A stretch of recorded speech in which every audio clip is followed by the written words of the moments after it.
ಆಕಾಶವಾಣಿ ಕಲಬುರಗಿ.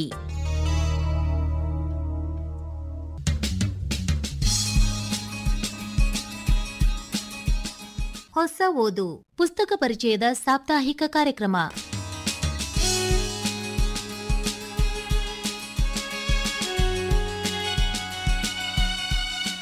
ಇಂದಿನ ಹೊಸ ಓದು ಪುಸ್ತಕ ಪರಿಚಯ ಕಾರ್ಯಕ್ರಮದಲ್ಲಿ ಅವಿನಾಶ್ ಬೋರಂಜಿ ಅವರ ಸಂಪಾದಕತ್ವದ ಸ್ವರ್ಣಕಾವ್ಯ ಹಾಗೂ ಲಿಂಗಾರೆಡ್ಡಿ ಶೇರಿ ಅವರ ಸಂಪಾದಕತ್ವದ ಕವಿ ಮೆಚ್ಚಿದ ಕವಿತೆ ಈ ಪುಸ್ತಕಗಳ ಪರಿಚಯ ಮಾಡಿಕೊಳ್ಳುವಿರಿ.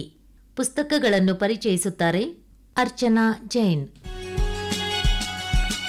ಪುಸ್ತಕದ ಮಸ್ತಕದೊಳು ಪುಟ ತಿರುವಿ ನೋಡುತ್ತಿರು ಜ್ಞಾನದ ಸುಧೆಯಲ್ಲಿ ನೀನೊಮ್ಮೆ ಮುಳುಗೇಳು, ವರ್ಧಿಸುವುದು ಪುಸ್ತಕದ ಶಕ್ತಿ, ಮೂಡುವುದು ಪುಸ್ತಕದ ಪ್ರೀತಿ. ಅಂತಹ ಒಂದು ಪುಸ್ತಕ ಶ್ರೀಯುತ ಅವಿನಾಶ್ ಬೋರಂಜಿಯವರ ಒಂದು ಕವನ ಸಂಕಲನ, ಅದುವೇ ಸ್ವರ್ಣಕಾವ್ಯ.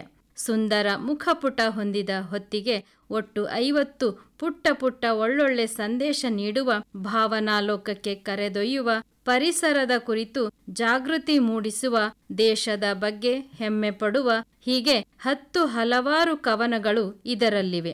ಅನೇಕರು ತಮ್ಮ ಭಾವನೆಗಳನ್ನು ಈ ಕವಿತೆಗಳಲ್ಲಿ ಬರಹ ರೂಪ ಕೊಟ್ಟಿದ್ದಾರೆ. ನೃಪತುಂಗ ಅಧ್ಯಯನ ಸಂಸ್ಥೆಯ ಸಂರಕ್ಷಕರಾದ ಆದರಣೀಯ ಶ್ರೀಯುತ ಬಸವರಾಜ್ ಪಾಟೀಲ್ ಸೇಡಂ ಅವರಿಗೆ ಅರ್ಪಣೆ ಮಾಡಲಾಗಿದೆ. ಅದೇ ರೀತಿ ಈ ಕವನ ಸಂಕಲನದ ಪ್ರಕಾಶಕರು ಕೂಡ ಇವರದೇ ಸಂಸ್ಥೆಯಾಗಿದೆ. ಸಂಪಾದಕರು ಶ್ರೀ ಅವಿನಾಶ್ ಬೋರಂಜಿಯವರು. ಬೆಲೆ 100 ರೂಪಾಯಿಯಾಗಿದ್ದು ಒಟ್ಟು 96 ಪುಟಗಳನ್ನೊಳಗೊಂಡಿದೆ. ಇದರ ಪ್ರಥಮ ಮುದ್ರಣ 2023ರಲ್ಲಿ ಆಗಿದೆ. ಜೊತೆಗೆ ಕ್ರಿಯಾರಾಮುರವರು ಮುಖಪುಟ ವಿನ್ಯಾಸಗೊಳಿಸಿದ್ದಾರೆ. ಮುದ್ರಣ ಕಾರ್ಯ ವಿಶ್ವಾಸ್ ಬೆಂಗಳೂರುರವರು ಮಾಡಿಸಿಕೊಟ್ಟಿದ್ದಾರೆ. ಮಾಜಿ ಜಿಲ್ಲಾ ಅಧ್ಯಕ್ಷರು, ಕನ್ನಡ ಸಾಹಿತ್ಯ ಪರಿಷತ್ತು ಕಲಬುರ್ಗಿಯ ಶ್ರೀ ಮಹಿಪಾಲ್ ರೆಡ್ಡಿ ಮುನ್ನೂರು ಇವರು ಚಂದದ ಮುನ್ನುಡಿ ಬರೆದಿದ್ದಾರೆ. ಮಾತಿಗೆ ಮೀರಿದ್ದು ಕವಿತೆ ಎಂದು ಹೇಳಿದ ಅವರು ಚಿಕ್ಕ ಚಿಕ್ಕ ಸಾಲುಗಳುಳ್ಳ ಕವಿತೆಗಳನ್ನು ಪ್ರಯೋಗಿಸಿಕೊಂಡು ಮುನ್ನುಡಿ ಬರೆದಿದ್ದಾರೆ. ಸೇಡಂನ ಅಧ್ಯಕ್ಷರು ಶ್ರೀಯುತ ಸಿದ್ದಪ್ಪ ತಳ್ಳಳ್ಳಿ, ಕೆರಳ್ಳಿ ಗುರುನಾಥ್ ರೆಡ್ಡಿ ಪ್ರತಿಷ್ಠಾನ ಇವರು ಬೆನ್ನುಡಿ ಬರೆದಿದ್ದಾರೆ. ಸ್ವರ್ಣಕಾವ್ಯ ಕವನ ಸಂಕಲನದೊಳಗೊಕ್ಕು ನೋಡಿದರೆ ಎಷ್ಟೆಲ್ಲಾ ಕವಿಗಳ ಕವನಗಳು, ಕರುನಾಡು, ಅವ್ವ, ನನ್ನ ಪಯಣ, ಕಲ್ಯಾಣ ಕರ್ನಾಟಕ, ಪ್ರೀತಿ ಎಂಬ ಬಲೆ, ಅನಾಥ ಶಿಶುವಿನಂತೆ, ಕನಸಿನ ಕೀಲಿ ಕೈ ಕಳೆದು ಹೋಗಿದೆ, ಹೀಗೆ 1, 2 ಒಟ್ಟು 50 ಸುಂದರ ಸಾಲುಗಳ ಬರಹಗಾರರ ಲೇಖನಿಗಳಿಂದ ಮೂಡಿಬಂದ ಕವನಗಳು ಈ ಕವನ ಸಂಕಲನದಲ್ಲಿವೆ. ಪ್ರತಿಯೊಂದು ಕವನವು ತನ್ನದೇ ಆದ ಗಟ್ಟಿತನ ಹಾಗೂ ಸಾರ್ಥಕತೆ ಹೊಂದಿದೆ.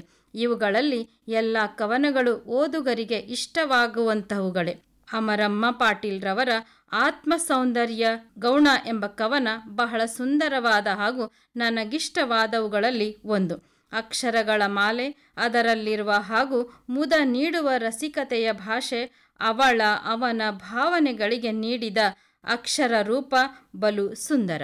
ಶ್ರೀಯುತ ಗಣಪತಿ ಬಡಿಗೇರ್ರವರು ಪ್ರಸಕ್ತ ಸ್ಥಿತಿಯ ಕುರಿತು ಮೊಬೈಲ್ ಮೋಡಿ ಎಂಬ ಕವನದಲ್ಲಿ ಮೊಬೈಲ್ ಬಳಕೆಯು ಹೇಗಿದೆ ಎಂಬುದರ ಕುರಿತು ಬರೆದಿದ್ದಾರೆ.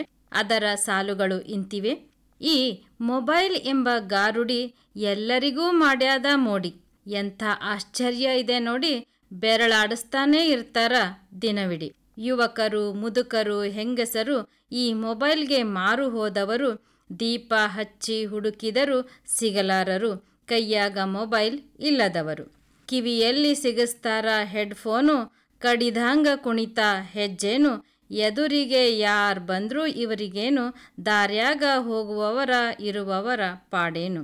ಬಹಳ ಹಚ್ಕೊಂಡಾರ್ರಿ ಸೆಲ್ಫಿ ಗೀಳು, ದಿನ ನಿತ್ಯ ನಡೆದಾದ್ರಿ ಏಳು ಬೀಳು, ಹಾಳು ಮಾಡಿ ಬಿಟ್ಟಾದ್ರಿ ವಿದ್ಯಾರ್ಥಿಗಳ ಬಾಳು, ಫಲಿತಾಂಶ ಬಂದಾಗ ನೋಡ್ಬೇಕ್ರಿ ಅವರ ಗೋಳು. ಹೀಗೆ ಈ ಮೊಬೈಲ್ ಕುರಿತು ಅವರು ಬರೆದ ಸಾಲುಗಳಲ್ಲಿ ಇವು ಕೂಡ ಕೆಲವು.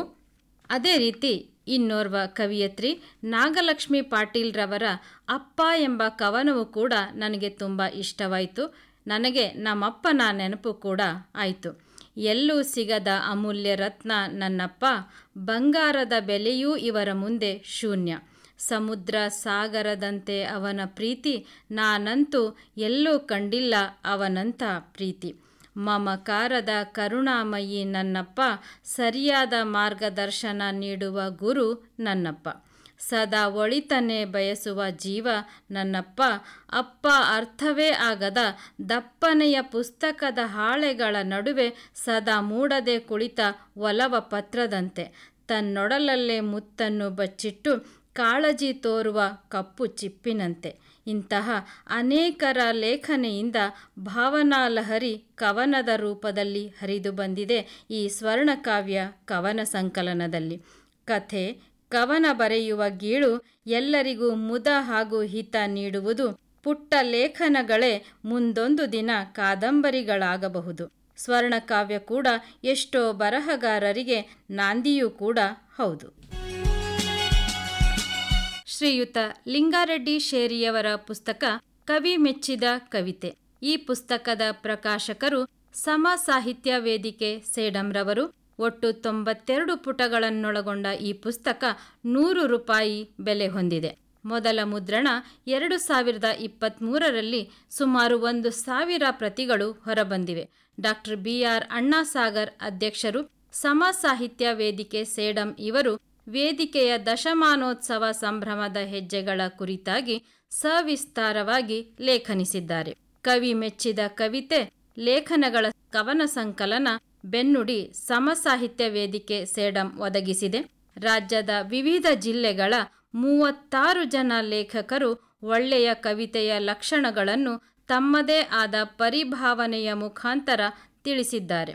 ಇವರಲ್ಲಿ ಅನೇಕರು ಈಗಾಗಲೇ ಸ್ವತಂತ್ರ ಕೃತಿಗಳನ್ನು ಕೂಡ ಪ್ರಕಟಿಸಿದ್ದಾರೆ. ಅಲ್ಲದೆ ಇವರೆಲ್ಲ ತಾವು ಮೆಚ್ಚಿದ ಕವಿತೆಗಳ ಕುರಿತು ಸಾರ ರೂಪದ ಲೇಖನ ಕೂಡ ವ್ಯಕ್ತಪಡಿಸಿದ್ದಾರೆ. ಈ ಕೃತಿಯು ಉದಯೋನ್ಮುಖ ಬರಹಗಾರರಿಗೆ ಮತ್ತು ಕಾವ್ಯಾಸಕ್ತರಿಗೆ ತುಂಬ ಉಪಯುಕ್ತವಾಗಿದೆ. ಲೇಖನಗಳ ಸಂಗ್ರಹವು ಸಾಮಾನ್ಯವಾಗಿ ಅವರವರ ರಚನೆಗಳಾಗಿರುತ್ತವೆ. ಕವಿ ಮೆಚ್ಚಿದ ಕವಿತೆ ಸುಂದರ ಮುಖಪುಟ ಹೊಂದಿದ್ದು ವಿಶೇಷತೆಯನ್ನು ಕೂಡ ಹೊಂದಿದೆ. ಇಲ್ಲಿ ಹಲವಾರು ಕವಿಗಳ, ಲೇಖಕರ ಕವನಗಳ ಬಗ್ಗೆ ಇವರಿಗಿರುವ ಅಭಿಪ್ರಾಯ ತಿಳಿಸಿ ಇದು ಅವರವರ ಮೆಚ್ಚಿನ ಕವಿತೆ ಎಂದು ಆಸೆಯಿಂದ ಅದರ ಕುರಿತು ಬರೆದಿದ್ದಾರೆ. ಒಟ್ಟು 36 ಲೇಖಕರು ತಮಗಿಷ್ಟವಾದ ಕವಿತೆ ಹೇಳಿದ್ದರಿಂದ ಇವೆಲ್ಲವುಗಳಲ್ಲಿ ನನಗಾಗಲಿ ಮತ್ತಾರಿಗಾಗಲಿ ನಮಗಿಷ್ಟವಿರುವ ಕವಿತೆಯನ್ನು ಆಯ್ಕೆ ಮಾಡುವುದು ಬಲು ಕಷ್ಟದ ಕೆಲಸ. ಏಕೆಂದರೆ ಇವೆಲ್ಲವೂ ಪ್ರತಿಯೊಬ್ಬರಿಗೂ ಇಷ್ಟಪಡುವ ಕವನಗಳು. ಶ್ರೀ ಸಂತೋಷ್ ಕುಮಾರ್ ತೋಟ್ನಳ್ಳಿ ಸೇಡಂ ಇವರ ಪ್ರಕಾರ ಕವಿತೆ ಎಂದರೆ ಕವಿತೆ ಒಳ್ಳೆಯ ಕೆಟ್ಟ ಎನ್ನೋ ಅಭಿಪ್ರಾಯಗಳು ಆಯಾ ಓದುಗನ ವಿವೇಚನೆಗೆ ಬಿಟ್ಟದ್ದು. ಅವರವರ ಅಭಿರುಚಿಗೆ ಒಳ್ಳೆಯ ಹಾಗೂ ಕೆಟ್ಟ ಕವಿತೆಗಳಾಗಿ ಪ್ರಚಾರಕ್ಕೊಳಪಡುವ ಸಾಧ್ಯತೆಗಳಿರುತ್ತವೆ ಎನ್ನುವುದು ನನಗೂ ಕೂಡ ಸರಿ ಎನಿಸಿತು. ಯಾವಾಗಲೂ ಒಂದು ಒಳ್ಳೆಯ ಸದುದ್ದೇಶದ ಕರೆ ನೀಡುವ ಆಶಯದ ಕವಿತೆಗಳನ್ನಷ್ಟೇ ಬಹುತೇಕ ಕವಿಗಳು ವ್ಯಕ್ತಪಡಿಸುತ್ತಿರುತ್ತಾರೆ.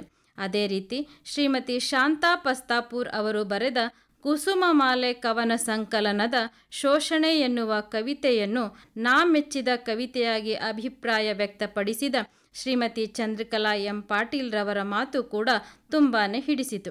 ಏಕೆಂದರೆ ಅವರ ಪ್ರಕಾರ ಒಂದೊಳ್ಳೆ ಕವಿತೆ ಬೇರೆಯವರಿಗೆ ಸ್ಫೂರ್ತಿಯಾಗಬೇಕು ಹಾಗೂ ಕವಿತೆಯು ಸತ್ಯವಾದದ್ದು ಎನಿಸುವಂತಿರಬೇಕು, ಸರಳವಾಗಿರಬೇಕು, ಮನದಾಳದಿಂದ ಬಂದಿದ್ದಾಗಿರಬೇಕು, ಕೃತಿ ಚೌರ್ಯ ಇರದೆ ಅದು ಸ್ವಂತದ್ದಾಗಿರಬೇಕು ಎಂದು ಹೇಳಿದ ಅವರ ಮಾತು ಸತ್ಯ. ಏಕೆಂದರೆ ಪ್ರಸಿದ್ಧಿಗೆ ಕೃತಿ ಚೌರ್ಯ ಶೋಭೆ ತರದು, ತೃಪ್ತಿಗೆ ಸ್ವಂತ ರಚನೆಯೇ ಇರಬೇಕು. ಶ್ರೀ ನರಸಿಂಗರಾವ್ ಹೇಮನೂರ್ ಕಲಬುರ್ಗಿ ಇವರು ಒಳ್ಳೆಯ ಕವಿತೆ ಕುರಿತು ಹೀಗೆ ಹೇಳ್ತಾರೆ. ಕವಿಗೆ ಪ್ರತಿಭೆಯೇ ಮುಖ್ಯ ಪರಿಸರ, ಸ್ಫೂರ್ತಿ ಮುಂತಾದವುಗಳು ಸೂಲಗಿತ್ತಿಯಂತೆ ಕೆಲಸ ಮಾಡುತ್ತವೆ. ಪ್ರತಿಭೆ ಹೊರತರಲು ಇವೆಲ್ಲ ಬೇಕೇ ಬೇಕು. ಗೀಚಿದ್ದೆಲ್ಲ ಕವಿತೆಯಾಗುವುದಿಲ್ಲ. ಕಾರಣ ಪದ್ಯ ರಚನೆಕಾರರು ಬಹಳಿದ್ದರೂ ಕವಿಗಳೆನಿಸಿಕೊಳ್ಳುವವರು ವಿರಳ. ಕವನ ಹುಟ್ಟುವುದಕ್ಕೆ ಇಂತಹದ್ದೇ ಸಂದರ್ಭ ಬೇಕೆಂಬುದಿಲ್ಲ. ಅನುಭವದ ಮೂಸೆಯಿಂದ ಕಂಡುಂಡ ಸತ್ಯವನ್ನು ನೋವು, ನಲಿವು, ಸುಖ, ದುಃಖ, ಪ್ರೀತಿ, ಹತಾಶೆ ಹೀಗೆ ಎಲ್ಲವನ್ನು ಸಮಾಜಮುಖಿ ಚಿಂತನೆಗೊಳಪಡಿಸುವುದೇ ಕಾವ್ಯ ಎಂದು ಅವರು ಹೇಳಿದ್ದಾರೆ. ಅದೇ ರೀತಿ ಚಂದ್ರಕಲಾ ಬಿದ್ರಿಯವರು ಕೂಡ ಹೇಳ್ತಾರೆ, ಒಳ್ಳೆಯ ಕವಿತೆ ಎಂಬುದು ಕವಿಯಿಂದ ಬರೆಯಲ್ಪಟ್ಟು ಅಸಂಖ್ಯಾತ ಸಹೃದಯರಿಗೆ ತಮ್ಮದೇ ಆಗಿ ಆಪ್ತವಾಗಬೇಕು. ಅನುಭವದ ಭಟ್ಟಿ ಇಳಿದು ಸಾರವತ್ತಾದ ಶಬ್ದ ಸಂಪತ್ತಿನಲ್ಲಿ ಓದಲು ಕೇಳಲು ಹಿತವಾಗಿರಬೇಕು. ಕಾಲಕಾಲಕ್ಕೆ ತನ್ನ ರೂಪ ಲಕ್ಷಣಗಳನ್ನು ಬದಲಿಸಿಕೊಂಡರೂ ಸತ್ವದಿಂದ ಗಟ್ಟಿಗೊಳ್ಳುತ್ತಾ ಬರುವುದೇ ಒಳ್ಳೆಯ ಕವಿತೆ. ಈ ಕವಿ ಮೆಚ್ಚಿದ ಕವಿತೆ ಲೇಖನಗಳ ಸಂಗ್ರಹ ಹೊತ್ತಿಗೆಯಲ್ಲಿ ಹಲವಾರು ಲೇಖಕರ, ಕವಿಗಳ, ರಚನಾಕಾರರ ಅವರಿಷ್ಟದ ಕವಿತೆಗಳ ಸುಂದರ ಸುಂದರ ಅಭಿಪ್ರಾಯಗಳನ್ನು ಹೊತ್ತು ತಂದಿದೆ. ಆಸಕ್ತರಿಗೆ ಸ್ಫೂರ್ತಿದಾಯಕವೂ ಹಾಗೂ ಓದುವುದನ್ನು ಪ್ರಾರಂಭಿಸುವವರಿಗೆ ಪ್ರೋತ್ಸಾಹದಾಯಕವೂ ಕೂಡ ಆಗಿದೆ. ಈ ಪುಸ್ತಕ ಕವನ ಹುಟ್ಟುವುದಕ್ಕೆ ಇಂಥದ್ದೇ ಸಂದರ್ಭ ಬೇಕೆಂಬುದಿಲ್ಲ. ಅನುಭವದ ಮೂಸೆಯಿಂದ ಕಂಡುಂಡ ಸತ್ಯವನ್ನು ನೋವು, ನಲಿವು, ಸುಖ, ದುಃಖ, ಪ್ರೀತಿ, ಹತಾಶೆ ಹೀಗೆ ಎಲ್ಲವನ್ನು ಸಮಾಜಮುಖಿ ಚಿಂತನೆಗೊಳಪಡಿಸುವುದೇ ಕಾವ್ಯ ಅಂತ ನಾನು ಮತ್ತೊಮ್ಮೆ ಹೇಳ್ತೇನೆ. ಉರಿಯುವಂತೆ ಹಣತೆ, ಒಸರುವಂತೆ ಒರತೆ ಬರೆಯಬೇಕು ಕವಿತೆ.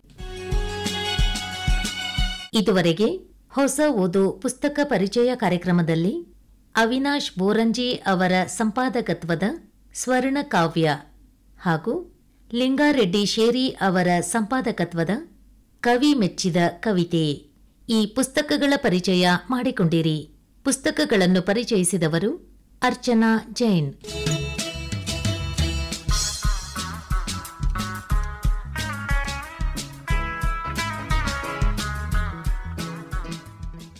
ನಿರ್ಮಾಣ ನೆರವು ಮಧು ದೇಶ್ಮುಖ್. ನಿರ್ಮಾಣ ಸೋಮಶೇಖರ್ ಎಸ್ ರುಳಿ. ಹೊಸ ಓದು ಪುಸ್ತಕ ಪರಿಚಯ ಕಾರ್ಯಕ್ರಮ ಪ್ರಸಾರವಾಯಿತು.